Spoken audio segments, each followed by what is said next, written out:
आखिर आईपीएल है क्या और आरसीबी की जीत का आखिर मतलब क्या है? क्या भारत ने वर्ल्ड कप जीत लिया है?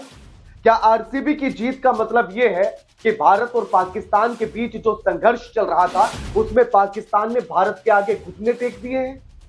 या फिर ट्रंप ने जो भारत पर टैरिफ लगाया था उस टैरिफ को हटा दिया है? या फिर ट्रंप ने जो छात्र वीजा पर रोक लगाई है क्या उस रोक को हटा दिया है? क्या भारत में रोजगार आ गया है या महंगाई खत्म हो गई है? आखिर क्या है आरसीबी की जीत का मतलब?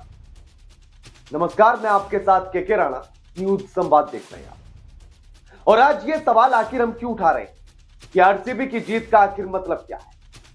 सबसे पहले तो यही बता दीजिए कि आखिर आईपीएल क्या है?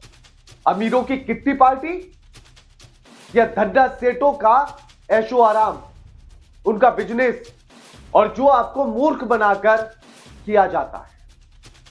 आरसीबी की जीत में आखिर ऐसा क्या था जिसकी वजह से कई लाख लोग आकर चिन्नास्वामी स्टेडियम के सामने खड़े हो गए? लाखों की संख्या में लोग कर्नाटक की विधानसभा के सामने आकर खड़े हो गए। आखिर क्या था ऐसा? तो क्या इस देश की जनता को सिर्फ भीड़ बनाया गया? देखिए, राजनीति पर मत जाइए, राजनीति होती रहेगी। कर्नाटक में आरसीबी की जीत के जश्न में यह पूरा मामला हुआ जिसमें 11 लोगों की जान गई, 33 से ज्यादा लोग घायल हैं, आंकड़ा मौत का बढ़ भी सकता है। तो ऐसे में बीजेपी की आईटी सेल एक्टिव हो गई है और आरोप कांग्रेस की सरकार पर लगाया जा रहा है। लेकिन याद कीजिएगा महाकुंभ, याद कीजिएगा दिल्ली में रेलवे स्टेशन पर हुई भगदड़, उसमें यही काम कांग्रेस और बाकी राजनीतिक पार्टियों की नेता उनकी आईटी सेल कर रही थी बीजेपी पर। लेकिन इस मामले पर भी जैसे हमने सवाल बीजेपी की सरकार से महाकुंभ की भगदड़ और दिल्ली रेलवे स्टेशन पर होने वाली भगदड़ को लेकर पूछा था, वही सवाल कर्नाटक की सरकार से भी है कि आखिर क्या कर रहा था प्रशासन, क्या कर रही थी आपकी सुध-बुध, क्या कर रहा था आपका पूरा सिक्योरिटी एजेंसियां, क्या कर रही? लेकिन उससे पहले और भी सवाल है, जरा उनको समझिए। सबसे पहले यह बताइए कि आखिर ये आरसीबी की जीत का मतलब क्या कर्नाटक की जीत था या बेंगलुरु की जीत था? क्या था ये? पहले समझ लीजिए कि आखिर आईपीएल के टीमों के मालिक कौन है। चेन्नई सुपर किंग्स के मालिक हैं इंडिया सीमेंट और उसके मालिक है N Srinivasan. Delhi Capital SW Sports, GMR Group यानी कि जीएम राव। गुजरात टाइटंस के मालिक है Torrent Group, Siddharth Patel. Kolkata Knight Riders के मालिक हैं शाहरुख खान, जूही चावला और जय मेहता। लखनऊ सुपर किंग्स के मालिक है संजीव गोइंका। मुंबई इंडियंस के मालिक है मुकेश अंबानी और उनकी पत्नी नीता अंबानी, रिलायंस ग्रुप की कंपनी। पंजाब किंग्स की मालिक है प्रीति जिंटा। राजस्थान रॉयल्स के मालिक है मनोज बदाले जो ब्रिटिश बिजनेसमैन है। रॉयल चैलेंजर्स बेंगलुरु के मालिक है यूनाइटेड स्पिरिट और ये शराब बनाने वाली सबसे बड़ी कंपनी है। इसके मालिक विजय माल्या होते थे। 2016 में उन्होंने इसके अध्यक्ष के पद से इस्तीफा दिया था और अभी भी किस तरह से कैसे फायदा ले रहे होंगे वो राम जाने। सनराइज हैदराबाद के मालिक हैं सन टीवी और सन टीवी के जो संस्थापक हैं कालानिधि मारन, उनकी बेटी काव्या मारन इसकी मालिक है। अब आप ये बताइए कि जितने भी मालिक हैं क्या इनसे जनता का कोई सरोकार है? क्या ये मैच जो आईपीएल का होता है क्या जनता का प्रतिनिधित्व करते हैं या राज्यों का प्रतिनिधित्व करते हैं? क्या फायदा मिलता है राज्यों को, क्या फायदा मिलता है जनता को? बताइए ना। इस देश की जनता को सिर्फ भीड़ में तब्दील करने का काम हो रहा है और यह बात मैं आज से नहीं कह रहा हूं। महाकुंभ के समय पर भी यही कहा था, दिल्ली के रेलवे स्टेशन पर हुई भगदड़ के समय पर भी यही कहा था और बीच में भी कई बार कहा और अभी भी यही कह रहा हूं कि इस देश की जनता सिर्फ भीड़ बनाई जा रही है। भारत देश 140 करोड़ की जनसंख्या की आबादी वाला देश नहीं है, बल्कि भारत 140 करोड़ की भीड़ की आबादी वाला देश है। यह भीड़ कभी चुनावी रैलियों में, कभी धार्मिक कार्यक्रमों में और कभी इस तरह से पागलपन में इस्तेमाल की जाती है।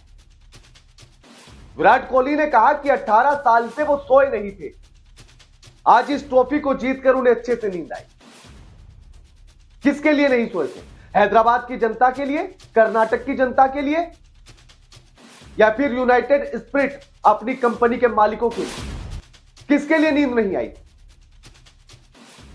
ग्राउंड पर वो आंसू बहाते हैं, अपनी पत्नी के गले लगते हैं, जरूरी है।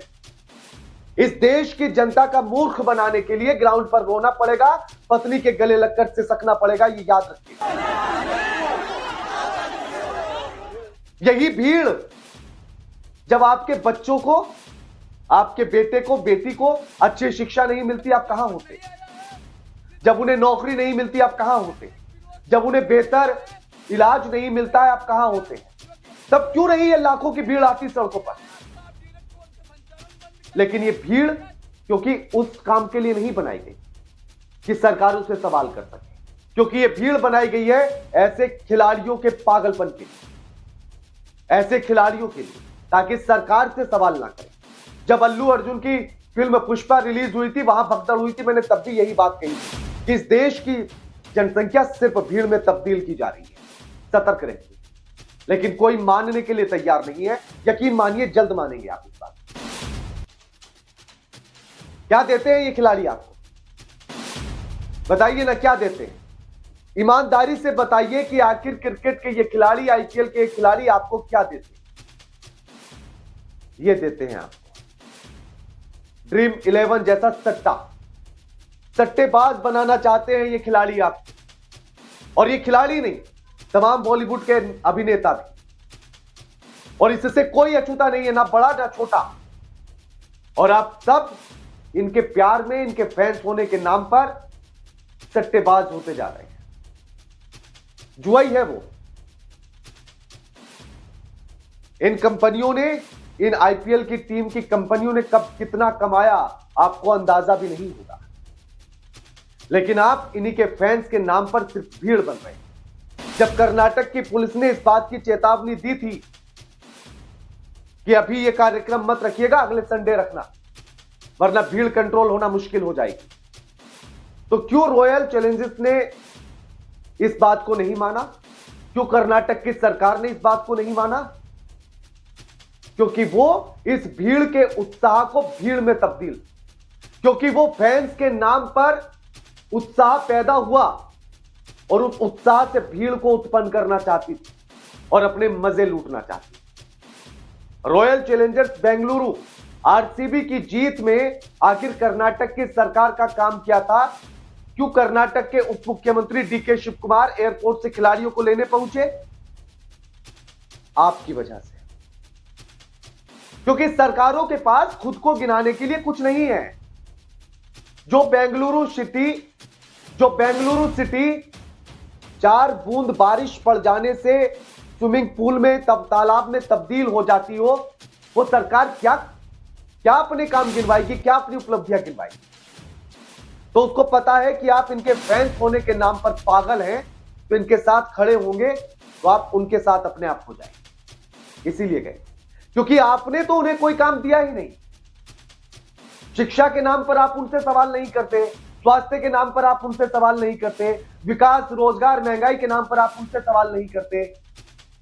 लेकिन आप अपने नेताओं को आप इन खिलाड़ियों के साथ खड़ा हुआ देखेंगे तो आप अपने आप नेताओं के हो जाएंगे और सरकार जवाबदेही से बच जाएगी। सोचिए कि वो 3 लाख लोगों की जो भीड़ चिन्नास्वामी स्टेडियम के बाहर थी, इस जश्न से सरकार के साथ हो जाती, और 3-4 लाख ऐसे होंगे जो घर से भी नहीं निकले होंगे।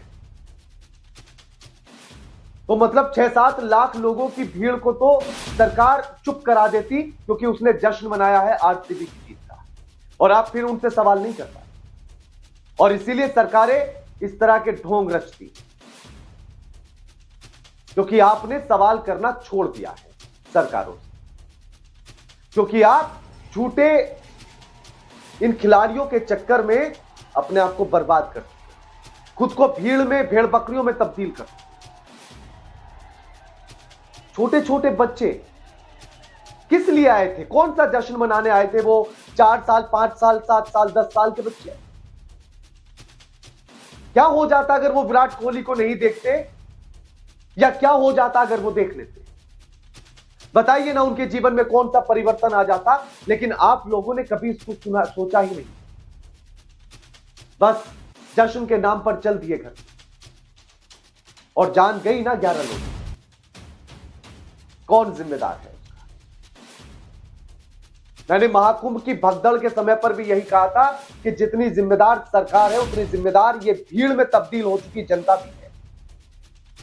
यही बात मैंने अल्लू अर्जुन की फिल्म के रिलीज होने के समय पर कहा था कि जितनी जिम्मेदार थिएटर का प्रशासन या फिर अल्लू अर्जुन हो सकते हैं, उतनी जिम्मेदार वो भीड़ भी है। यही मैंने दिल्ली के रेलवे स्टेशन पर हुई भगदड़ के समय पर कहा था कि जितनी जिम्मेदार रेलवे बोर्ड या फिर सरकारें हैं, उतनी ही जिम्मेदार वो पागल भीड़ भी है, जो किसी भी नाम पर घर से उठकर चल देती। सरकारें ब्रांडिंग इसीलिए कराती है ताकि आपको वो जनसंख्या और आबादी के बदले भीड़ में तब्दील कर सके, लोगों के बदले भेड़ बकरियों की भीड़ में तब्दील कर सके, और आप उसी तरफ होते चले जाते हैं। और ये भीड़ बन चुका देश विश्वगुरु की राह पर चलने वाला अग्रणी देश है। सीरियसली, ईमानदारी से बताइए, दिल पर हाथ रखकर, कि 140 करोड़ की जनसंख्या वाला देश जो भीड़ में तब्दील हो चुका है 140 करोड़ की, वो विश्वगुरु है। भ्रम में जी रहे हैं आप, भ्रम में भ्रम। तोड़िए इस भ्रम को, सपने से बाहर आइए और देखिए हकीकत अपनी, कि आप किन के लिए पागल हैं, किस लिए पागल हैं, किन मुद्दों पर आपको सड़कों पर आना था और किन मुद्दों पर आकर आप खड़े। सवाल कीजिए और जवाब कांग्रेस की कर्नाटक की सरकार को देना पड़ेगा, जवाबदेही तय करनी पड़ेगी। बाकी कमेंट बॉक्स खुला है, आप कमेंट करके बताइए कि आप इस पूरे मामले को लेकर क्या कहना चाहते हैं, हमारी बातों से कितने सहमत हैं, क्या सच में देश भीड़ बन चुका है। कमेंट करके जरूर बताइए। वीडियो लाइक कीजिए, शेयर कीजिए और चैनल को सब्सक्राइब करना मत भूलिए।